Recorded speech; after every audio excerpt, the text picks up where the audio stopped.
Hello అండి, అందరికీ నమస్కారం. An unusual story of a father అంటూ ఈ ఫిబ్రవరి 21వ తారీఖున రామం రాఘవం మూవీ మన ముందుకి రాబోతోంది. సో ఏంటి ఆ అన్యూజువల్ స్టోరీ? ఇంకా దీంట్లో అంటే మీరు టీజర్ ట్రైలర్ కనుక చూసినట్లయితే ఇంకొంచెం మనకి ఇంకా చాలా లేయర్స్ ఉన్నట్టు కనిపిస్తూ ఉంటుంది. సో ఏంటి ఆ లేయర్స్? ఇవన్నీ మనతో పాటు మాట్లాడడానికి ఇప్పుడు మనతో పాటు రామం రాఘవం గారు, అదే అండి మన ధనరాజ్ గారు అండ్ సముద్రగని గారితో పాటు ఈ మూవీ నిర్మాత పృథ్వీ పోలవరపు గారు ఉన్నారు. వారితో మాట్లాడదాం. అందరికీ నమస్కారం అండి. నాకేమనిపించిందంటే రామం రాఘవంతో పాటు ప్రొడ్యూసరం అంటారేమో మెల్లిగా పోలవరపు అని ఉంటే నీకు సెట్ అయిపోయింది మొత్తం. థ్యాంక్ యూ అండి, థ్యాంక్ యూ. సో అందరికీ ఫస్ట్ ఆఫ్ ఆల్ కంగ్రాచులేషన్స్ అండి. యునానిమస్ పాజిటివ్ టాక్ టీజర్కి ట్రైలర్కి. అండ్ అఫ్కోర్స్ ట్రైలర్ ఎప్పుడైతే మనం ఈరోజు ఇంటర్వ్యూ చేస్తున్నాము, సో జస్ట్ నిన్నే రిలీజ్ అయ్యింది ట్రైలర్, ట్రెండింగ్లో ఉంది. అవునండి, అవునండి, చాలా చాలా మంచి రెస్పాన్స్ వస్తుంది. సో ట్రైలర్కి సంబంధించి ధనరాజ్ గారు ఇప్పటివరకు మీకు వచ్చిన మంచి కాంప్లిమెంట్ ఏదన్నా ఫస్ట్ చెప్పండి. చాలా వచ్చినాయండి. అంటే నేను వాటికన్నా కూడా నేను కింద అసలు కామెంట్స్లో చూశాను అనమాట, ఎలా యాక్సెప్ట్ చేస్తారు ఈ ట్రైలర్ని చూద్దామని. ప్రతి ఒక్కరు కూడా చాలా జెన్యున్ కామెంట్స్ అంటే వీఆర్ వెయిటింగ్ అని. టీజర్ నుంచి ఈ సినిమాకి వాళ్ళే మోసుకెళ్ళారు ఈ సినిమాని చెప్పాలంటే. ఇంకా మన వెల్ విషర్స్ ఎప్పుడు కూడా మనం బాగుండాలని కోరుకునే వాళ్ళే ఉంటారు. వాళ్ళు ఏంటంటే అందులో ఏదైనా ఒక చిన్న మైనస్ ఉన్నా మనం చెప్తే హట్ అవుతామేమో అని కూడా చెప్పని ఫ్రెండ్స్ ఉంటారు. కానీ హట్ అయినా పర్లేదు, నిజాయితీగా కొన్ని విషయాలు వీళ్ళకి చెప్పాలి, నెక్స్ట్ టైం అయినా వీళ్ళకి పనికి వస్తుంది అనే వాళ్ళు కొంతమంది ఉంటారు. అలాంటి వాళ్ళు కూడా ఫోన్ చేసి ఇదైతే ఫస్ట్ ఎక్స్పెక్ట్ చేయలేదు అని చెప్పారు. నిన్న నాని గారు ట్రైలర్ లాంచ్ చేసినప్పుడు నాకు ఒకటే భయం. అప్పుడు నువ్వు నాని గారి సినిమాలో జెండాపై కపిరాజు సినిమాలో నాకు క్యారెక్టర్ ఇవ్వడం వల్ల నేను అదే చెప్పా, నాని గారు మీ వల్లే నాకు అన్న పరిచయం అయ్యారు, అన్న పరిచయం అవ్వడం వల్ల ఈ ట్రావెలింగ్ జరిగింది అంటే ఒక్కొక్క పరిచయానికి ఒక వే తీసుకొని వెళ్తుంది. అలా ఆయన చూసి నువ్వు డైరెక్షన్ చేస్తావు అనేది నాకు సర్ప్రైజ్ కాదు, కానీ ఇలాంటి ఎమోషన్ కంటెంట్ని చూపించడం అనేది నేను సర్ప్రైజ్ ఫీల్ అయ్యాను. చాలా బాగుంది, అన్ని ఎమోషన్స్ బాగున్నాయి అని చెప్పారనమాట. నాన్నగారు టక్మని బాగోకపోతే కరెక్ట్గా లేదు అని చెప్పేస్తారు. అలాంటిది ఆయనే కెమెరా లేనప్పుడు, అది కెమెరా కోసం మొహమాటం కాదు, కెమెరా లేనప్పుడే ముందు రోజు ఆయన కలవడానికి వెళ్ళినప్పుడే చూసి చాలా బాగా మాట్లాడారు. ఇలా చాలా ఉన్నాయండి, చాలామంది ఫోన్ చేసి చెప్పారు. ముఖ్యంగా మీడియా నుంచి మంచి సపోర్ట్ వచ్చింది. అండ్ అసలు చాలా అరుదుగా జరుగుతుందేమో కదంటే, అంటే ఒకప్పుడు సముద్రకని గారు జెండాపై కపిరాజు మూవీలో మిమ్మల్ని డైరెక్ట్ చేశారు. సో ఇప్పుడు రామం రాఘవం మూవీలో మీరు సముద్రకని గారిని డైరెక్ట్ చేశారు. సో చాలా రేర్ అని చెప్పుకోవచ్చు అసలు ఇలాంటి ఇన్సిడెంట్స్. అవును, కరెక్టే. నాకు ఇప్పుడు అది గుర్తుకొచ్చింది. ఎస్, ఇక్కడ ఏంటంటే ఫస్ట్ నా వరకు ఏంటంటే మేము యాక్టర్స్ అండి. ఆ సినిమాకి అన్న డైరెక్టర్, అప్పుడు నేను ఒక యాక్టర్ని మాత్రమే. ఈ సినిమాకి నేను డైరెక్టర్ని, ఈ సినిమాకి అన్న యాక్టర్ మాత్రమే. రేపొద్దున అన్న డైరెక్షన్లో నేను ఏదైనా క్యారెక్టర్ చేస్తే నేను యాక్టర్ మాత్రం. ఇక్కడ ఏంటంటే ఒక కెప్టెన్ డైరెక్టర్ అని చెప్పి ఆర్టిస్టులు నమ్ముతుంటారు. ఆయన థాట్, ఆయన ప్రాసెస్ని మనం వెళ్ళి వేలు పెట్టి చెడగొట్టకూడదని ఒక సర్ప్రైజ్ మూమెంట్ లాగా అనిపించింది. మీరు చెప్పినప్పుడు నాకు అనిపిస్తుంది, అవును కదా, జెండాపై కపిరాజులో అన్న డైరెక్షన్లో చేశాను, ఇప్పుడు నా డైరెక్షన్లో అన్న చేశారు అని. అలా కాదండి, వీటన్నిటికీ కూడా చాలా ఎక్కడో గాడ్ రాసి ఉంటాడు, ఈ టైంకి ఇది జరగాలని. మనం అనుకుంటే జరగవు ఇవన్నీ. అండ్ సముద్రగని గారు నమస్కారం అండి. సార్ అసలు 1.5 మినిట్లో, ఓన్లీ 1.5 మినిట్లో మీరు ఓకే చెప్పారు, నేను చేస్తాను 1 to 5 minutes మధ్యలో అని చెప్పి. సో అసలు అంత తక్కువ టైంలో ఓకే చెప్పడానికి కారణం? మామూలుగా అయితే అందరూ కథ నచ్చితే మేము చేస్తామని చెప్తారు, అది కామన్. ఒక్క లైన్లో చెప్పాలి, అదే స్టోరీ. ఓకే, ఒక లైన్లో చెప్పాలి, 1 minute చెప్పాలి. అప్పుడుగా స్టోరీలో ఏమి ఇంటెన్స్ ఉంది అని తెలుసు. లేదండి నేను చెప్తానని చెప్పి రోజు చెప్తారు, 1 hour 45 minutes 1 hour చెప్తారు. అప్పటి వరకు ఎక్కడ ఉంది స్టోరీ అడిగింది. ఒక మంచి స్టోరీని అది 1 lineలో చెప్పాలి, లేదు 1 minute చెప్పాలి, అంతే. అలా వచ్చింది ఇది. మనకు ఇన్ని ఉన్నాయి, గుడ్ అని ఒకటి అనిపించాలి. ఇమ్మీడియట్గా మనకు వేరే వేరే కనెక్షన్స్ రావాలి. అది ఉంది, ఇది ఉంది, దీనికి రిలేటెడ్ అయిన ఇష్యూస్ మనకు మైండ్లో రావాలి. అలా వచ్చింది ఇమ్మీడియట్గా సరే ఓకే వెళ్దాం అని చెప్పి. ఓకే, కానీ ఇక్కడ ధనరాజ్ గారు ఫస్ట్ మీకు లైన్ ఏదైతే చెప్పారో మీకు నచ్చినప్పుడు, అప్పుడు ధనరాజ్ గారు డైరెక్టర్ కాదు, సో యాక్టర్ గానే ఇందులో సేమ్. వాడు ఎప్పుడైనా వాడి కోసం ఏది అడగదు. వాడు ఫస్ట్ విమానం స్టోరీ కూడా వాడు తీసుకొచ్చాడు, శివాని తమ్ముడే తీసుకొచ్చి అన్న మంచి స్టోరీ విన్నాను, నువ్వు చేస్తే బాగుండాలి. విమానం విని వల్లనే నాకు వచ్చింది. అలా ఏదో ఒకటి చెప్పుకున్నాడు. నాకు ప్రొడ్యూసరే పృథ్వీ విన్నది నాకు తెలియదు. నాకు చాలా రోజులు నా వచ్చి ప్రభాస్ని చూసేసి ప్రభాస్తోనూ నా పెద్ద చాలా ఇంటరాక్షన్ ఉండదు. నా వచ్చి పని చేస్తే వెళ్ళిపోతా. ఫిలిం స్టార్ట్ అయ్యి 10 days తర్వాత ఇంకా చాలా డీప్గా కనెక్ట్ అయ్యాము. Okay, yeah. సో అలాగా అంటే ఫస్ట్ డైరెక్టర్ కాదు ధనరాజ్ గారు మీకు చెప్పినప్పుడు, తర్వాత డైరెక్షన్ చేస్తున్నారు అని తెలిసినప్పుడు మరి అప్పుడేం భయం అయ్యలేదా? వీడు చెప్పకముందే తెలుసు. అవునా? ఎలా సార్? అయ్యో అన్నకి ఎక్కడ ఛానల్స్ ఉన్నాయో చెప్పకముందే నాకు తెలుసు. నాకు చెల్లా చెప్పాడు. చెల్లా దగ్గర వీడు మాట్లాడి ఉన్నాడు, ఇలా ప్రాబ్లం ఆల్రెడీ డైరెక్టర్ అని చెప్పి అన్న దగ్గర తీసుకొచ్చి అతను చూపించాము, కరెక్ట్గా కనెక్ట్ అవ్వలేదు అతను ఫిలిం డిస్కషన్తో. అతనికి వేరేదో పని కూడా వచ్చింది, వెళ్తున్నారు. ఇప్పుడు ఏం చేయాలని తెలియట్లేదు. ప్రొడ్యూసర్స్ వచ్చి నన్ను డైరెక్ట్ చేయమన్నారు, నా ఏం చేయాలని తెలియట్లేదు. ఇప్పుడు అన్న దగ్గర ఎలా చెప్పాలి నాకు తెలియట్లేదు అని వీడు వాడి దగ్గర చెప్పినాడు. వీడు ఎంత పెద్దవాడంటే వాడి దగ్గర చెప్తే వాడు స్ట్రైట్గా నాకు చెప్పేసిన వీడికి తెలుసు. సో ఫస్ట్ ఆ ఛానల్లో అది మన మాలి చెప్పాడు నాకు వచ్చి ధనరాజ్ చెప్పలేదు, మాలి చెప్తున్నాడు వానికి. మాలి అని మా సినిమాకి తమిళ అసోసియేట్ డైరెక్టర్ మాలి చెప్పి వాడు వచ్చి నా దగ్గర చెప్పాడు. చెప్పిన నేను చెప్పాను, వీనికన్నా మంచి ఛాయిస్ ఏమి లేదురా, వాడే చెప్తాడు అన్నది. లేదు నీ దగ్గర చెప్పడానికిదా వాళ్ళు ఆలోచించుకున్నారు, ఎప్పుడు చెప్పను ఎలా చెప్పను. వన్ ఫైన్ డే ఓ మెసేజ్ వచ్చింది. ఆ మెసేజ్ని ఇమ్మీడియట్గా ఓపెన్ చేసేసాను. చేస్తే వీడు 5-10 minutes తర్వాత దాన్ని ఎరైజ్ చేశాడు. యాక్చువల్లీ నేను మెసేజ్ కాదండి, నేను ముందు పెట్టేశాను అసలు చెప్పేద్దామని. నేనైతే చెన్నై వెళ్ళాను, ఒక క్యారెక్టర్ హరీష్ ఉత్తమన్ గారి క్యారెక్టర్ కోసం చెన్నై వెళ్ళి నేరేషన్ అయినాక సరే ఇంకా చెప్పేద్దాం మళ్ళీ రేపటి దాకా ఎందుకు అని చెప్పి నేను ఫ్లైట్ ఎక్కే ముందు మొత్తం మెసేజ్ అంతా పెట్టేసి ఫ్లైట్లో కూర్చొని ఇది కరెక్ట్ కాదు, డైరెక్ట్గా చెప్పాల్సిన విషయం ఇది అని చెప్పి నేను డిలీట్ చేసేసాను. ఈ ఫ్లైట్ ఎక్కి నేను ఈ ఆలోచన ఎప్పుడైతే డిలీట్ చేద్దామని మధ్యలో గ్యాప్లో ఆ మెసేజ్ మొత్తం ఆయన వినేశారంట. నేను వినలేదేమో అనుకున్నాను అనమాట. అది చెప్తున్నారు ఆయన. సో అయితే సముద్రగని గారు మీరు అనుకోవడం అంటే నా వరకు రీచ్ అవ్వాలని చెప్పి ఎవరితోనో చెప్పించారని మీరు అనుకున్నారు. ఎందుకంటే అక్కడ ఉన్న వాళ్ళందరూ మన పిల్లలు దానే ఏదో పాయింట్లో ఎవరికో ఎలా ఉంటానో వాడికి తెలిసిపోయేది. నా ఫ్రెండ్ వాడు ఎవరు చెల్లం, వాడు నా రూమ్మేట్. సో చాలా విషయాలు వాడి దగ్గర వీళ్ళందరూ చెప్పి నా దగ్గర నా దగ్గర స్ట్రైట్గా చెప్పారు. అది నా యూనిట్లో ఉండేవాడు కూడా, నా అసిస్టెంట్స్ కూడా నా దగ్గర స్ట్రైట్గా చెప్పారు, వాడి దగ్గర చెప్తారు. సో వాడికి తెలుసు అన్నీనే. వాడు ఏం చేస్తుందంటే ఏ విషయం చెప్తే వీడు అక్సెప్ట్ చేసి ఆ టైంకి వచ్చి వాడు చెప్పు, అదే ఇది ప్రాబ్లం ఇది ఉంది, సరే ఓకే చేయండి రా అదంతా ఓకే. సో ఇప్పుడు ధనరాజ్ గారి డైరెక్షన్లో వర్క్ చేశారు కాబట్టి ఆయన డైరెక్షన్లో మీకు బాగా నచ్చిన విషయం ఏంటి? అండ్ ఓపెన్గా ఫస్ట్ మూవీ కాబట్టి ఒకవేళ ఏమన్నా ఇంప్రూవ్ చేసుకోవాల్సింది ఉంటే ఏంటది? లేదు వాడచ్చు క్లీన్ డైరెక్టర్, క్లారిటీ అన్న డైరెక్టర్. మనకి ఏం కావాలన్నా తెలుసు, దానికి షార్ట్స్ వైజ్ అన్నీ క్లీన్గా తెలుసు. మనం వెళ్తే అన్న ఇది చేయమా, ఇక నెక్స్ట్ ఇది అయిపోయింది, నీకు 1 hour రెస్ట్ ఉంది, నా ఈ పని చేయమా, తర్వాత నన్ను తీసి ఈ సీన్ షూట్ చేయమా. అది క్లీన్గా ఉండు. మార్నింగ్ వెళ్తే మనకి ఏ టైం మనం వేరే పని నా ఎంతంటే నా నార్మల్ యాక్టర్గా ఉండను. నా కొంచెం యాక్ట్ చేసింది నాకు కరెక్ట్ గ్యాప్ తెలిస్తే ఆ గ్యాప్లో వేరే పని చేస్తా. లేదంటే ఏదో స్టోరీ నరేషన్ ఉండు, ఏదో డిస్కషన్ ఉండు, అన్నీ పెట్టుకుంటాను. దానికి కరెక్ట్గా చెప్పు, నీకు ఇప్పుడు ఈ టైంలో 2 hours ఉండి నువ్వు అది నేను చేస్తా. ఎప్పుడు నేను స్మాల్ స్క్రీన్లో ఉన్నా కాబట్టి నాకు కరెక్ట్గా తెలుసు, ఇప్పుడు ఈ టైంలో ఇది చేస్తాం, ఇప్పుడు ఈ గ్యాప్ వస్తుంది, నా యాక్టర్స్ని నిద్రపోతాం, నెక్స్ట్ క్లోజప్స్ ఉంది, 2 hours హ్యాపీగా పడుకోండి, తర్వాత దిద్దామని చెప్పి అలా చేసి ఎడిట్ చేసేవాడినాను. అందుకే వాడి క్లారిటీకి డెఫినెట్గా ఈ ఫిలిం పెద్ద హిట్ అవ్వు, ఏ కన్ఫ్యూషన్ లేకుండా పక్కాగా తీసిన ఫిలిం ఇది. ఇంకా పెద్ద మూవీ వాడు చేస్తాడు. ఇది కాకుండా ఇంకా పెద్ద మూవీలో వాడు యాక్టింగ్ కూడా చేయాలి, వాడే యాక్ట్ చేసి వాడే డైరెక్షన్ చేయాలి, అన్నీ చేస్తారు, అన్నీ వాడికి దొరుకుతుంది, ప్రపంచం వానికి ఇస్తుంది. యాక్చువల్లీ నాకు బాగా గుర్తయిన విషయం ఏంటంటే ఎవరికైనా సరే సముద్రకని గారు లాంటి ఒక నటుడితో యాక్ట్ చేసుకోవాలి, స్క్రీన్ షేర్ చేసుకోవాలనేది ఒక డ్రీమ్ లాగా ఉంటుందండి. అలాంటి ఆయన్ని మనం డైరెక్ట్ చేయబోతున్నాం. అది కూడా మనం ఫస్ట్ నుంచి ప్రిపేర్ అయ్యి ఉన్న క్రాఫ్ట్ కాదు, అనుకోకుండా జరిగింది.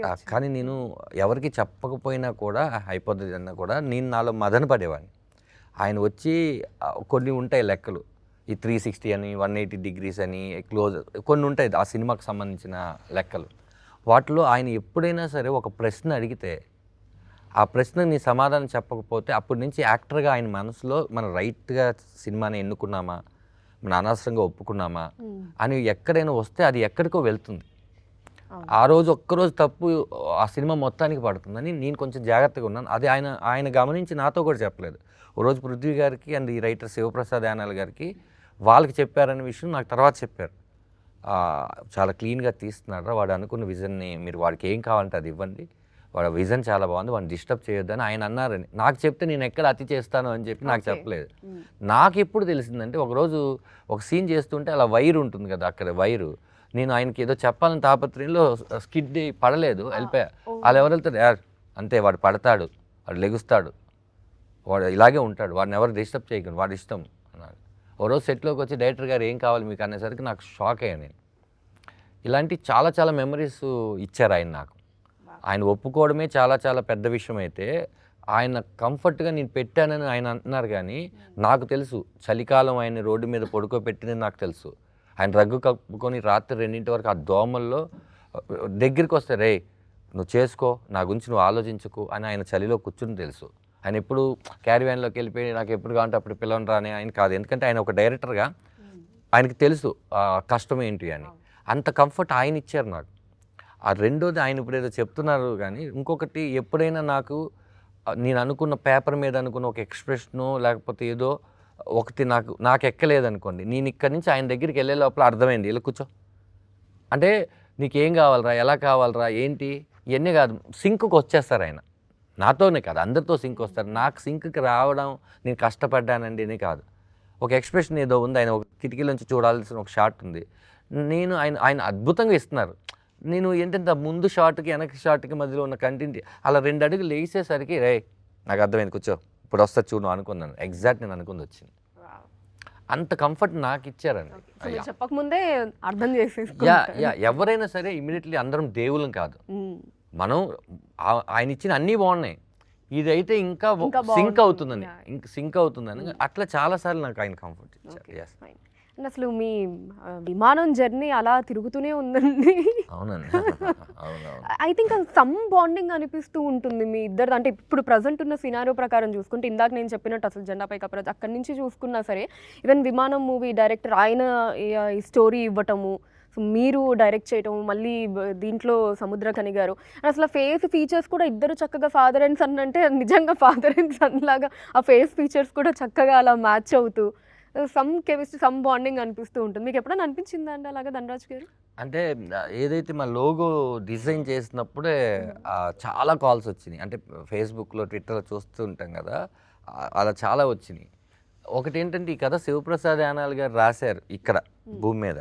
ఈ కథ ఎక్కడో చోట ఆ దేవుడు రాశాడు, అక్కడ యూనివర్స్ సహకరిస్తేనే అది ఆయన శివప్రసాద్ గారు రాసి మా ఇద్దరిని కలపడానికి ఆ రోజు నేను జెండాపై కప్రాజ్ చేయాల్సి వచ్చిందేమో. ఇలాంటి ఒక మంచి సినిమా ఆ రోజే స్టార్ట్ అవుద్ది మేడం. అది మనకి స్క్రీన్ మీదకి రావడానికి, ఒక ప్రొడ్యూసర్ని తీసుకురావడానికి ఎన్ని యూనివర్స్ సహకరిస్తూ వస్తుంది. ఆయన అంటుంటారు, ఆయన అన్నమాట నేను చాలామందికి అంటాను, నీ పని నువ్వు చేయి, నువ్వు సిన్సియర్గా నీ పని చేయి, మిగతా అంతా దేవుడు చూసుకుంటాడు, నువ్వు అది ఇది అని నీ పని నువ్వు కరెక్ట్గా చేసావా లేదా అంటారు. అలా మన పని మాత్రమే ఈరోజు ఈ రామరాగం చేయడానికి, లేకపోతే ఈ రూపాలు కలవడానికి ఇవన్నీ కూడా ఎక్కడో రాసి పెట్టుంది మేడం. అండ్ ప్రొడ్యూసర్ పృథ్వీ గారు ఏంటంటే ఇప్పుడు బిజినెస్ పాయింట్ ఆఫ్ వ్యూలో మూవీ ఇండస్ట్రీలోకి వచ్చారు అనుకోవాలా, లేదా ప్యాషన్ తోటి వచ్చారు అనుకోవాలా? యాజ్ ఇది మీ డెబ్యూ మూవీ కాబట్టి. నాకు మూవీస్ అంటే చాలా ప్యాషన్ అండి. సో లాస్ట్ 10 years నుంచి I want to be in to movie industry. So ఇది ప్రభాకర్ ఆర్పక గారు ఈ మూవీని తీసుకొని వచ్చారు. సో ఆయనే దీనికి మొత్తం కర్త క్రియ everything. So he's my uncle. So ఆయన నాకు చెప్పారు ఈ మూవీ ఖచ్చితంగా నువ్వు చేయాలి అని. అప్పుడు ధనరాజ్ గారు చెప్పారు. సో ఎంత ప్యాషన్ ఉన్నా అండి, బిజినెస్ పర్స్పెక్టివ్ కూడా ఖచ్చితంగా ప్రొడ్యూసర్కి ఉండాలి. సో ఈ మూవీలో సముద్రకని అన్న ఒప్పుకోవడం, ధనరాజ్ అన్న డైరెక్షన్, మిగిలిన క్యాస్ట్ అండ్ క్రూ ఖచ్చితంగా బిజినెస్ కూడా వర్కౌట్ అవుతుంది అనుకొని, సో ప్యాషన్తో ఉన్న బిజినెస్ పర్స్పెక్టివ్తో చేసిన మూవీ అండి. ఓకే, సో రెండు అలా కలిపారు భయంతో కూడిన గౌరవం. అంటే ఖచ్చితంగా ఎవరైనా ఏ ఏ బిజినెస్లో అయినా సరే ప్రాఫిటబిలిటీ చూసుకునే కదా చేస్తారు. So without profitability nothing works అండి. So I'm giving a nice and authentic product okay with profitability. So అయితే ధనరాజ్ గారిని నమ్మడానికి మీ లెక్క ఏంటి? సముద్రగని గారు అంటే okay, as we all know great artist, చూసుకోవాల్సిన అవసరం లేదు. అఫ్కోర్స్ ధనరాజ్ గారు కూడా యాక్టింగ్ పరంగా చూసుకోవాల్సిన అవసరం లేదు. బట్ డెబ్యూ డైరెక్టర్గా మీరు వేసుకున్న లెక్క ఏంటి, క్యాల్కులేషన్ ఏంటి ఓకే చేయడానికి? అంటే కథ అండి, కథ వినిన తర్వాత ధనరాజ్ గారు డైరెక్టర్ కాదు కదా, కథ when I accepted the movie line, అప్పుడు స్టోరీ లైన్ ధనరాజ్ గారు డైరెక్టర్ కాదు. ఈ ప్రాసెస్లో ధనరాజ్ గారు డైరెక్టర్ అయ్యారు. సో ఇక్కడ నేను ధనరాజ్ గారిని నమ్మింది ఏంటి అంటే ఒక 1-2 days తర్వాత రష్ చూసా అండి. So first 1-2 days they did few scenes. అది చూసిన తర్వాత నాకు నమ్మకం వచ్చిందండి, ఐ నీడ్ టు డూ. ఆ తర్వాత ఇంటర్వెల్ సీన్ ఒకటి, క్లైమాక్స్ సీన్ ఒకటి ఫస్ట్ 2 schedules చూసిన తర్వాత I hugged him and I said we need to do it in a very proper way అని. I supported him my best. Okay fine, super. So Dhanraj garu, మీరు producer గారి support గురించి ఏం చెప్తారండి? పృథ్వీ పోలవరపు గారు కాకపోయి ఉంటే ఈ సినిమా ఇంత బాగా వచ్చేది కాదు. ఇంకా ఎక్స్ట్రాడినరీగా రావచ్చు వేరే ప్రొడ్యూసర్ అయితే, ఇంకా దారుణంగా రావచ్చు. మేము ఏదైతే కాదనుకున్నాం అది ఇలా వచ్చేది కాదు. ఎందుకంటే తను ఏదో డబ్బులు మాత్రం పెట్టేసి వెళ్ళిపోదామని వచ్చినవాడు కాదు. ప్రతి విషయం డిస్కస్ చేసేవాడు. దాంతో మాకు భయం పుట్టేది. ఓహో, తను జాగ్రత్తగా ఉన్నాడు అంటే మనం జాగ్రత్తగా పనిచేయాలి. ఎందుకంటే మనీ కదండి ఇన్వెస్ట్ చేస్తుంది. మనం ప్రతిదీ కావాలంటాం, కావాలంటే అదేం వచ్చేది. ఆ కావాలన్న వస్తువుకి డబ్బులు పెట్టాలి. అవన్నీ కూడా ఇప్పుడు సముద్రకని గారు లాంటి వ్యక్తుల దగ్గర నుంచి లాస్ట్ మీరు చూస్తున్నటువంటి హీరోయిన్ వరకు వీళ్ళందరినీ మనం కోరుకున్నప్పుడు ఆ బడ్జెట్ ఒకటి ఉంటుంది.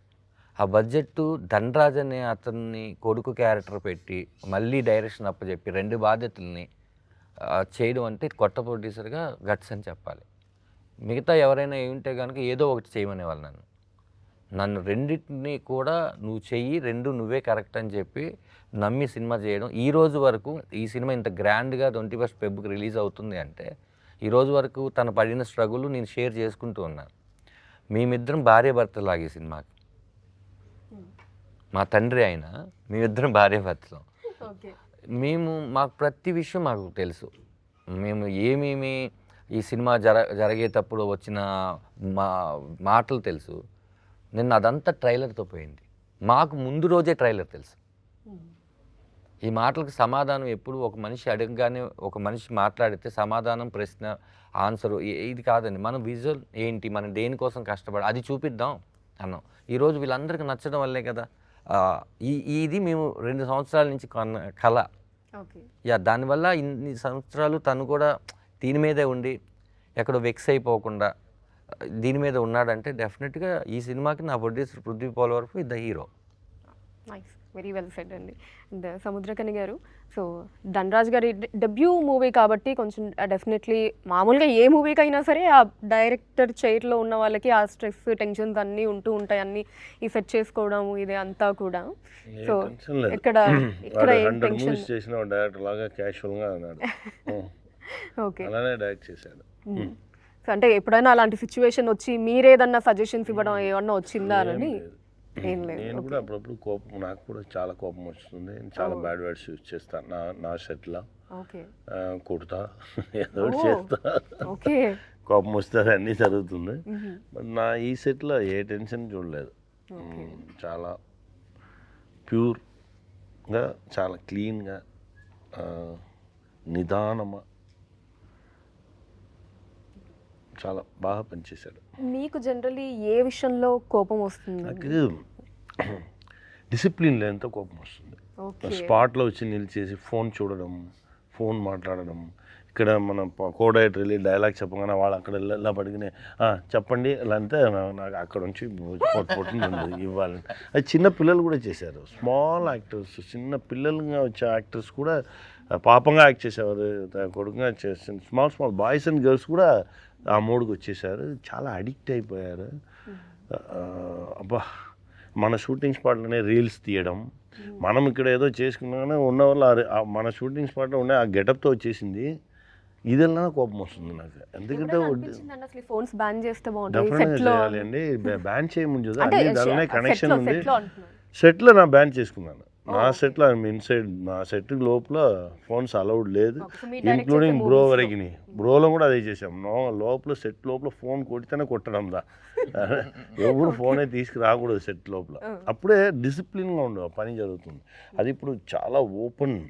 ముందాదు ఆ మీమ్స్ రీల్స్లో కొంచెం డిసిప్లిన్ ఉంది, ఇప్పుడు నో డిసిప్లిన్. అన్నీ ఇప్పుడు వచ్చి చాలా వల్గర్ అయిపోయింది, అందరూ అడిక్ట్ అయిపోయారు. ఫాస్టింగ్ ఉండాలి, డిజిటల్ ఫాస్టింగ్. మన ముందర ఫుడ్ ఫాస్టింగ్ ఉన్నట్టు డిజిటల్ ఫాస్టింగ్. వీక్లీ 1 డే నా ఫోన్ చూడను, ఫోన్ మాట్లాడను, ఫోన్ యూజ్ చేయను, అలా ఉంటే చాలా హెల్తీగా ఉంటారు. అది ఉండి చూడాలి. డిజిటల్ డీటాక్స్ విన్నాను కానీ డిజిటల్ ఫాస్టింగ్ అనేది ఫస్ట్ టైం వింటున్నాను నేను. ఒక రోజు పెట్టుకోండి, ఒక రోజు పెట్టి చూడండి, చూస్తే చాలా హ్యాపీగా ఉంటాము. అప్పుడే దాని మనకు బ్రెయిన్ స్టక్ అయిపోయింది, చాలా కోపం వస్తుంది. అందరూ ఫాస్ట్గా అయిపోయారు. ఎవరి మీద ప్రేమ లేదు, ఇంట్లో ఎవరు మాట్లాడలేదు, టైం లేదు, అన్నీ ఈ ఫోన్ వల్లనే. ఫోన్ ఇస్తే సైతాన్. ఇప్పుడు సైతాన్ క్యాప్చరేషన్ చేస్తుంది మన అందరినీ. ఇంకా తర్వాత దేవుడు వచ్చి మనల్ని కాపాడాలి, అంతే. నిజం. ఇది నేను విన్నాను ఏంటంటే, సారు ఒక ఇల్లు, ఒక ఫామ్ హౌస్ అంటే ఆయనకు నచ్చుతుంది. షూటింగ్ లేకపోతే ఎక్కువ అక్కడే ఉంటారు, ఫోన్ పని చేయదు, ఏమి ఆపేస్తారు. ఆయనే పొలం దున్నుకొని అన్నీ అలాగా పని చేసుకుంటారు, సైక్లింగ్ ఇవన్నీ చేస్తుంటారు. ఓ రోజు ఫోన్ చేసి, అన్న ఒక చిన్న మొబైల్ ఉంటుందన్న, దాంట్లో వాట్సాప్లో అన్నీ అరే అలాంటి మొబైల్ ఒకటి ఏదైనా నాకు ఇవ్వరా అన్నారు. ఓన్లీ ఫోన్ వస్తే మాట్లాడాలి. ఫోన్ అనేది ఏదో మన కమ్యూనికేషన్ ఉండేదన్నమ్మా. ఇప్పుడు ఆ ఫోన్లో ఫస్ట్ వాళ్ళు చాలామంది బ్రెయినీ ఫెలోస్ అన్నీ కూర్చుంది, ఎలా మనము ఆడియన్స్ని మన దగ్గర కస్టమర్స్ని ఎలా క్యాప్చర్ చేయాలని ఫస్ట్ ఫోన్లో ఓ కెమెరా పెట్టారు. అది ఓకే, అది కూడా వద్దు, మీరే మిమ్మల్ని తీసుకోని చెప్పి తర్వాత ఇంకో కెమెరా. అది అన్ని ఇలా అలా మనల్ని మనం ఎంత అఘోరంగా చూపించేది ఆ కెమెరాదా. అది ఇంకకుండా మనం అఘోరంగా పోస్టులు ఇవ్వడం అలా అయిపోయి టోటల్ అది ఆలోచించడానికి చాలా భయంగా ఉంది. సో దీన్ని బట్టి నాకు అర్థమైంది ఏంటి అంటే, అసలు సముద్రగని గారు ఫోన్ ఎక్కువ వాడరు. నార్మల్గా ఉండగానే చూస్తే కోపం. మనకి ఏదైనా ఈ ఇంటర్వ్యూ ఉందండి, ఈ ఇంటర్వ్యూని సార్తో ప్లాన్ చేసుకోవాలి అంటే ఒక 2 days బ్యాక్ వాయిస్ మెసేజ్ పెట్టామంటే ఆయన ఎప్పుడు అన్ని మెసేజ్లకు ఒక టైం పెట్టుకుని వింటారు. టింగ్ అనగానే మనం వచ్చి కొద్ది ఎవరైతే అది లేదు, మనం ఎప్పుడో పెడితే ఎప్పుడో మెసేజ్ పెడతారు. ఇప్పుడు మనకి సింగిల్ టిక్, అది చూసి మళ్ళీ మనకి రిప్లై ఇవ్వలేదు అని దానికి సింగిల్ టిక్కే ఉంటుంది. ఎప్పుడో డబుల్ టిక్ అవుతుంది, చూసుకుంటే డబుల్ టిక్ అన్న విన్నాడు అనమాట అంటే వినంగానే రిప్లై ఇస్తారు. అది అని ఇంత డిసిప్లిన్ గా ఉండడం కూడా గ్రేట్ అని అంటే, దానికి అట్రాక్ట్ అవ్వకుండా వాటి అంతా ఉండాలి. ఇప్పుడు కూడా అది కాదు, మనం అట్రాక్ట్ అవ్వకం లేదు. ఎందుకంటే అన్ని విషయాలు దీనికి వచ్చింది. ఇప్పుడు మనం ఫ్లైట్కి వెళ్ళాలంటే కూడా టికెట్ దాలని అన్నీ మారాలి, మనం కూడా మార్చుకోవాలి. అలా ఉంటేనే మనం ఈ ప్రపంచంతో కనెక్షన్లో ఉండాలి, ఉంటేనే మనం ప్రాణంతో ఉండొచ్చు. లేదంటే అందరూ వాక్ చేస్తారు, వండుతారు, వెళ్తారు, అంత ప్రాణం ఉండదు, బాడీలా కదా తిరుగుతారు. ఇప్పుడే అలా ఉన్నారు, చాలా యాక్సిడెంట్స్ దానిలోనే జరుగుతుంది, అన్నీ అలానే ఉంది పాపం. సో ఈ షూట్ ప్రాసెస్లో మీకు ఎప్పుడైనా కోపం వచ్చిన సందర్భం ఏదన్నా ఉందా అండి? ఈ రామం రాఘవం అప్పుడు ధనరాజ్ గారి మీద కావచ్చు ఓపెన్గా, లేదా ఇంకేదన్నా వచ్చింది? చెప్పిన టైంకి తీసుకుంటారు, లేదంటే 8 o'clock ఫ్లైట్ పడి ఉంటాము, 6 o'clock ఒక షాట్ నాకు ఈ రన్నింగ్లో ఎక్కడం నాకు రన్నింగ్ ఎప్పుడే ఉండదు. మా గురుగారు చెప్పుకున్నారు 10 minutes ముందెళ్ళు ఎక్కడికి వెళ్తాను, 10 minutes ముందు వెళ్తే చాలా బ్యూటిఫుల్గా ఉంటావు. అదే 10 minutes లేట్గా వెళ్ళి చూడు, ఎంత అఘోరం అయిపోవు నీ ఫేస్. అన్ని మిస్టేక్లు చేయమను. అక్కడ సిగ్నల్ ఉందా, వెళ్ళరా అలానే మన డ్రైవర్నే మనం చెప్తాం, చెప్పి అన్నీ కన్ఫ్యూజ్ అయిపో. అదే 10 minutes ముందు వెళ్తే అందరూ హ్యాపీగా ఉంటారు. అందుకే చెప్తావు, రే 6 o'clock నన్ను వదిలేయండి అంటే 5:45కి వదిలేయండి రా, వెళ్ళిపోతాను. అంతవరకు మీరు ఏమి చెప్పండి, నా కంటిన్యూస్గా పనిచేసాను. బట్ ఆ ఫ్లైట్కి ఎక్కగానే లేదా నెక్స్ట్ కమిట్మెంట్లో వెళ్ళగానే ఆ 10-15 minutes ముందు వెళ్ళాలి. అలా ఏదో విషయం అయితే కోపం నాకు తెలిసి అది కూడా లేదు, అది కూడా జరగలేదు. మాకు ఎక్కువ దీంట్లో అంటే ఆయన కోపపడే కన్నా ఎక్కువ లవ్ చేశారు అందరినీ. అప్పుడు మాకు కోపం వచ్చేది ఎక్కువ. అంటే మీకు చెప్తున్నాను, షూటింగ్ ప్యాకప్ అయిపోతే ఆయన వెళ్ళేవాళ్ళు కాదు, మాతో కూర్చొని షూటింగ్ నా పాట అయిపోయిందిరా మొత్తం ప్యాకప్ అయినాక వెళ్ళేవారు ఆయన. టోటల్ కంప్లీట్ మిగతా వాళ్ళు అందరూ అరే మనం వెళ్ళిపోతే మనం ముందే వెళ్ళిపోతున్నామని అలా అనుకుంటారు కదా, అలా కూర్చొని ఉండేవాళ్ళు. అంటే మాకు ఇంకా భయం, అలా మా కోపం ఈయన వెళ్ళిపోవచ్చు కదా, ఈయన ఉంటే మనం ఫాస్ట్గా చేసుకోవాలి అలా ఉండేది అనమాట. ప్రేమతో ఎక్కువ చంపేసేవాళ్ళు ఆయన 100%. టైం వేస్ట్ చేస్తే. కానీ ఇంకొకటి ఏంటంటే మేడం, అంటే ఆయన మరి ఆయన చూసి వచ్చిన కష్టాలు, లేకపోతే నా అలాంటి కుర్రోడిని చూసి ఆయన గుర్తుకు వచ్చారో, వీళ్ళలాగే కదా మనం ఎప్పుడో కష్టపడ్డాము, లేకపోతే వీళ్ళలాగే చాలామంది కష్టపడ్డాం, అప్పుడు మనం హెల్ప్ చేయలేకపోయాం, ఇప్పుడు మనం హెల్ప్ చేసే పరిస్థితిలో ఉన్నాం, మనం ఒక మాట చెప్తే పని అయ్యే పరిస్థితిలో ఉన్నాం అనుకున్నారేమో. ఏదున్నా సినిమానే తీసుకొస్తుంది కదా. ఆయన ఈ సినిమాకి పడిన కష్టం ఆయన సినిమాకి కూడా పడలేదు. నిజంగా ఆయన నిలబడే విధానం ఈరోజు మేము ఇంత హ్యాపీగా రిలీజ్ చేసుకోగలుగుతున్నాం అంటే దానికి మెయిన్ రీజన్ అన్నే.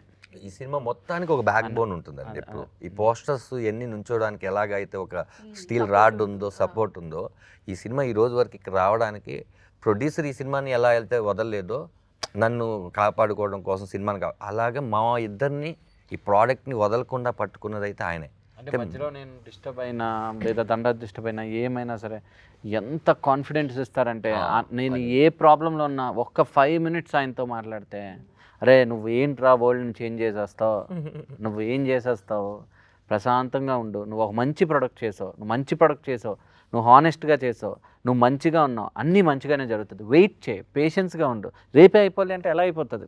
He was like two inspiration for. I think that all comes from experience. ఇప్పుడు లేదమ్మా, మనం వరల్డ్ యూనివర్స్తో కంపేర్ చేయగానే మనం చాలా దీనిలో చాలా బిల్డప్లు ఉంటుంది. నాని ఎవరు తెలుసా, నేను అన్ని సీన్ ఏం లేదు, టైం మాత్రమే, కాలంగా డిసైడ్ చేసి ఎవరితో చేరాలి, ఎవరు ఏం జరగాలి అన్నీ కాలం డిసైడ్ చేసేది. మనం ఏం లేదు, మనం సిన్సియర్గా ఎవరికైనా పక్కన ఉన్న వాళ్ళని కూడా ప్రేమతో చూసుకొని అందరితోనూ మనం లవ్ని స్ప్రెడ్ చేసుకొని హ్యాపీగా ఉంటే చాలు. సో వెల్ సెడ్ అండి. సో ఈ రాఘవం గారు, అదే మన రాఘవ గారు ఎందుకండి ఇంత వైలెంట్గా ఉన్నారు? అసలు తండ్రి మాట వినకుండా ఆయన ఏం చెప్పినా అంత ఆపోజిట్గా బిహేవ్ చేస్తూ ఎందుకు అలాగా? పాపం వినొచ్చు కదా తండ్రి మాట మంచిగా. ఒక మృగం మనిషిగా పుడితే వాడే, అని తండ్రి మాట కాదు ఎవడి మాట వెండి. అదే అన్న, వాడి డిసిషన్స్ అన్నీ చాలా క్విక్గా తీసేసుకుంటాడండి. ఆలోచన అనేది ఒకటి ఉంటుంది, ఆలోచిస్తే దీన్ని వేరేలాగా తీసుకోవచ్చు కదా అని కూడా వాడికి ఉండదు. వాడు ఆలోచన రైట్ అనుకునే పర్సన్ వాడు. అందుకే నాన్న అంటే కోపం. ఎందుకంటే నాన్న ఎప్పుడు కూడా 1-10 సార్లు ఆలోచించమంటాడు కదా. ఒకసారే ఒక విషయాన్ని ఆలోచించిన ఇతను 1-10 సార్లు ఎలా ఆలోచిస్తాడు? అలా ఏదైతే మనకు మంచి చెప్తారో వాళ్ళు ఎప్పుడు మనకు ఇష్టం ఉండదు. అది ఫాదర్ చెప్తే అస్సలు ఇష్టం ఉండదు. మదర్ చెప్పినా ఎక్కడైనా వింటాం తప్ప ఫాదర్ చెప్తే కొడుకులకి అస్సలు ఇష్టం ఉండదు. రోడ్డు మీద పోయాడు 2 కొట్టి చెప్తాడు చూడు, అప్పుడు వినుకుంటారు. ఇలా తయారైపోవడం కారణం ఏంటంటే చిన్నప్పుడు మళ్ళీ మనకు ఒక ఏజ్ వచ్చే వరకు ఫాదర్ అంటూ ఉంటాం మనం. ఆడపిల్ల అయితే అమ్మతో, మగవాళ్ళు అయితే ఫాదర్తో అని. వాళ్ళు అలా చూసి ఫ్రీడమ్ ఎక్కువ ఇవ్వడం వల్ల మా నాన్న నన్ను ఏం అనట్లేదు, నేనేం చేస్తున్నాను ఒక్కొక్క తప్పు పెద్దది అయిపోయినప్పుడు, చిన్నప్పుడు చిన్న తప్పులకు ప్రేమించావు ఓకే అని వెనకేసుకోవచ్చావు, పెద్ద తప్పులు చేస్తే ఎందుకు వెనకేసి రావట్లేదు, ఇప్పుడు ఇక్కడ ఆపలేదంటే ఇది ఎక్కడికి వెళ్తుందని ఫాదర్ అనుకుంటారు. అక్కడికి వెళ్ళిపోయే అంటే క్యారెక్టర్ అది ఎందుకు ఇలా చెయ్యండి అని ఈ సినిమా ఇలా చెయ్యకూడదని చెప్తుంది ఈ సినిమా. ఇలా చేస్తే నువ్వు తర్వాత ఏమైపోతావు చెప్పుద్ది ఈ సినిమా. అందుకని ఈ క్యారెక్టర్ని అలా డిజైన్ చేశాం. అలానే ఇంకా చాలామంది ఉన్నారు మనకి మూవీలో. సత్య గారు, హరీష్ గారు, సునీల్ గారు. సో సునీల్ గారి గెటప్ అదంతా అఫ్కోర్స్ మనం పుష్పాల వాటిలో విలని అది చూసినా సరే దీంట్లో కూడా ఇంకా కంప్లీట్ డిఫరెంట్ లుక్లో కనిపించారు. ఇన్ ఆ క్యారెక్టరైజేషన్ అది ఒకసారి చెప్తారు. నాయుడు అన్న అని వెరీ ఇంపార్టెంట్ అండి. అంటే యాక్చువల్లీ ఈ ఫాదర్కి సన్నుకు మధ్యలో ఒక పిల్లర్ క్యారెక్టర్ అది. ఆ క్యారెక్టర్ సినిమాని ఏదో చేసేస్తుంది. ఆ క్యారెక్టర్ ద్వారానే ఏదేదో జరిగిపోతుంటుంది సినిమాలో. అలానే ఆయన నెగిటివ్ కాదండి. ఆయన క్యారెక్టర్ వచ్చేసి ఒక ఫైనాన్స్ చేస్తుంటారు కదా అందరికీ, అలాంటి ఒక క్యారెక్టర్. ఆ క్యారెక్టర్ సినిమాలో లింక్ అయి ఉంటుంది, ఏదో సపరేట్ లేయర్ లాగా ఉండదు. అలాగే ఈ సినిమాలో మరో ఇంపార్టెంట్, ఇప్పుడు ఈ రామం రాగంలో ఒక ఆంజనేయ స్వామి లాంటి క్యారెక్టర్ హరీష్ ఉత్తమన్ గారు. క్యారెక్టర్ నేమ్ దేవా. ఆ లారీ డ్రైవర్ క్యారెక్టర్ ఆయన కూడా చాలా అద్భుతంగా చేశాడు. డెఫినెట్గా ఆయనకు కూడా ఒక కొత్త ఫ్రెష్గా ఉంటుంది ఈ సినిమా. అమ్మ క్యారెక్టర్ మీరు రేపొద్దున చెప్తున్నాం, మేము ఇద్దరం కనపడుతున్నాం కాబట్టి, అంటే ఈ కథ ఇలా కాబట్టి పోస్టర్స్ అన్ని రామం రాఘవం అని తండ్రి కొడుకులు వేస్తున్నాం. ఈ కనపడిని ఒక అమ్మ ప్రమోదిని గారు రేపు మిమ్మల్ని సర్ప్రైజ్ చేస్తారు. ఆవిడ ఈ సినిమాలో ఆవిడ ప్రాణం పెట్టారు.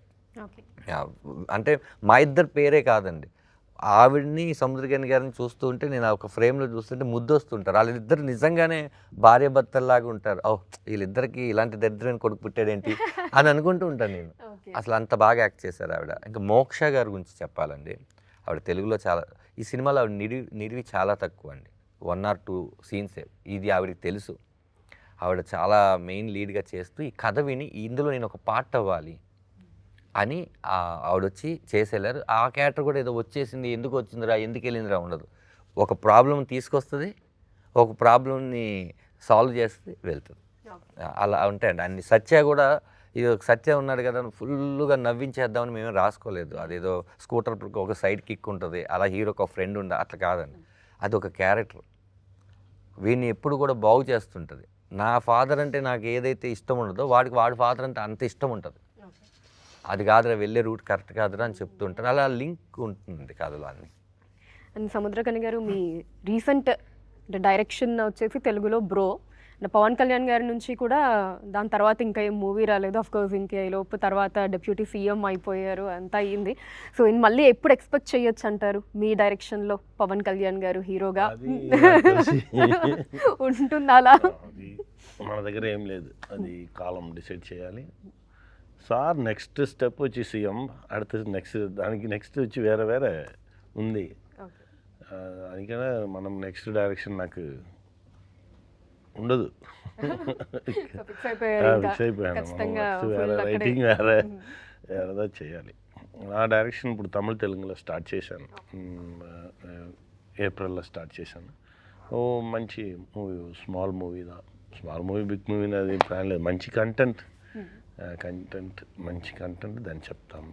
సో ఈ సందర్భంగా పవన్ కళ్యాణ్ గారితో ఏదన్నా మంచి మెమరీ మీకు గుర్తున్నది, ఏదన్నా బెస్ట్ మెమరీ? చెప్పాను కదా చాలా మెమరీస్ ఉంది, 21 days మెమరీసే, ఒక్కొక్క క్షణం ఒక్కొక్క సెకండ్స్ మెమరీసే. సార్ విషయం నాకు చాలా నచ్చిన విషయం, ఎలా ఉండాలి, ఒక లైసెన్స్ కూడా ఎంత డిసిప్లిన్ ఉండాలి, ఒక లైసెన్స్ తీయాలంటే కూడా ఆ లైసెన్స్కి ఏం వేలు ఇవ్వాలి, అలానే దీని గురించి చాలా అలా స్టార్ట్ అయ్యి మనం టోటల్గా డిసిప్లిన్గా ఉన్న ఒక సొసైటీని ఎలా క్రియేట్ చేయాలి అలా గురించి సార్ ఒక టైం మాట్లాడారు. అలానే అది ఆ విషయంలో నాకు ఎప్పుడైనా చెప్తా, ఈ విషయంలో ఈ లోహం చూస్తే ఎలా ఉండు అలానే ఒక పెద్ద గొప్ప డ్రీమ్ ఉంది, ఆ డ్రీమ్ జరగాలి, దానికోసం వెయిట్ చేసుకున్నాం. ఓకే. సో ఫస్ట్ టైం మీరు ఆ న్యూస్ విన్నప్పుడు డిప్యూటీ సీఎం అయ్యారు నాకు తెలుసండి ముందే అనుకున్నారా? ఓకే, సీఎం అనుకున్నారా? వెయిట్ చేసుకున్నాను. ఇది నాకు పెద్ద సర్ప్రైజ్ లేదు, ఇంకా ఉంది, వేరే ఉంది, దానికోసం వెయిట్ చేసుకున్నాను. ఓకే. సో ఇంకా మీరు ఎక్స్పెక్ట్ చేసిన మైండ్ లెక్క ఉంది, వేరే ఉంది, దానికోసం వెయిట్ చేసుకున్నాను. సూపర్ అండి. అండ్ సో నెక్స్ట్ ఇంకా 2 ప్రాజెక్ట్స్ ఉన్నాయని విన్నాను పృథ్వీ గారు, మీకు? అంటే ఇది 21st రిలీజ్ అయిన తర్వాత డెఫినెట్లీ అండి I want to be in to industry. I have my friends in Dubai, so we really wants to invest in movies and all. Okay. So there are things in pipeline. It's too early to discuss, but sure, we will do a nice, better, good projects అండి. Slate Pencil Stories banner పై authentic కథలు చెప్పాలని decide అయ్యామండి. So any story which is so authentic and so real, అంటే songs, so ఎక్కడ పడితే అక్కడ fights, వెళ్ళో 10 మంది కొట్టడం ఇలాంటివి కాకుండా జెన్యూన్గా ఇప్పుడు ఎలా రామం రాగంలో ఒక ఫాదర్ అండ్ సన్ ఎమోషన్ ఉందో అలాంటి ఎమోషన్స్తో రియల్ రా అథెంటిక్ స్టోరీస్ ఖచ్చితంగా స్లేట్ పెన్సిల్ స్టోరీస్ నుంచి ఎక్స్పెక్ట్ చేయొచ్చు అండి. సో అందరికీ థ్యాంక్ యూ సో మచ్ అండి for the time. And so finally Dhanraj garu, మీరు as a director Ramam Raghavam movie గురించి to the audience, so of course the father and son emotion అది కనిపిస్తోంది. సో సన్ ఏమో ఇలానే ఎవరి మాట వినకుండా, ఇది అదంతా కూడా టీజర్ ట్రైలర్లో చూసాము. సో ఇంకా ఏమన్నా లేయర్స్ ఎక్స్పెక్ట్ చేయొచ్చా? చేయొచ్చండి ఖచ్చితంగా. ఇప్పుడు వరకు ఒక లేయర్ మాత్రమే మేము బయట పెట్టాం. టీజర్ చూసిన వాళ్ళందరూ కూడా ఒక లేయర్ లాగా ఊహించారు. తర్వాత ట్రైలర్ చూసినాక లేదు దీనికి ఇంకొకటి ఏదో ఉంది అన్నారు. ఈ 2 కాకుండా సినిమాలోనే థియేటర్లోనే చూపించాలి, ఆ ఫీల్ని మనం ఎక్కడ కూడా రివీల్ చేయకూడదు అనుకున్నాం. మీకు దయ్యం పట్టింది అంటారు కదండి, 21వ తారీఖు నుంచి చూసిన ఆడియన్స్ అందరికీ రామం రాగం పడుతుంది. బయటకు వచ్చినాక కూడా అది వదలదు. ఖచ్చితంగా అండి, ఇది 1 గంట 2 గంటలు ఆలోచించి చేసే కథ సినిమా కాదు. ఒక 2 రోజులు ఒక హ్యాంగ్ ఓవర్లో ఉంచుతుంది. అది నేను నమ్మి, మీ ఇద్దరం ప్రొడ్యూసర్గా, డైరెక్టర్గా, కథకుడుగా శివప్రసాద్ గారు మేము ముగ్గురు నమ్మింది ఏంటంటే ఏదో డిస్టర్బ్ చేస్తుంది ఈ సినిమా అని. ఎందుకంటే మమ్మల్ని ఎన్నిసార్లు మేము 100 సార్లు చూసుంటాం, 100 సార్లు మేమే డిస్టర్బ్ అయ్యాం. ప్రతి విషయం తెలిసిన మేమే 100 సార్లు డిస్టర్బ్ అయ్యాం. ఈ ఫెబ్ 21 థియేటర్లోకి వస్తుంది రామం రాగం, తెలుగు అండ్ తమిళ్. మీరు ఖచ్చితంగా ఈ సినిమాని ఫ్యామిలీతో, ముఖ్యంగా మీరు నాన్న అయితే మీ కొడుకుతో, మీరే కొడుకు అయితే మీ నాన్నతో, మీ కుటుంబం అంతా ఈ సినిమా చూడండి. ఒక మంచి సినిమాని ఎంకరేజ్ చేయవలసిందిగా మిమ్మల్ని అందరం కోరుకుంటున్నాను. Thank you. సో సముద్రకని గారు, మీరు కూడా ఏమన్నా చెప్పదలుచుకున్నారు ఆడియన్స్కి? ఫిబ్రవరి 21 అందరం థియేటర్కి వెళ్ళి ఫిల్మ్ చూడండి. మీరు సపోర్ట్ చేసి ఈ ఫిల్మ్ పెద్ద హిట్ చేస్తే ఇలాంటి ఫిల్మ్ చాలా ఫిల్మ్స్ మీ దగ్గర వస్తుంది. థ్యాంక్ యూ అండి, మీ సపోర్ట్ ఇవ్వండి. థ్యాంక్ యూ అండి. Thank you. Thank you.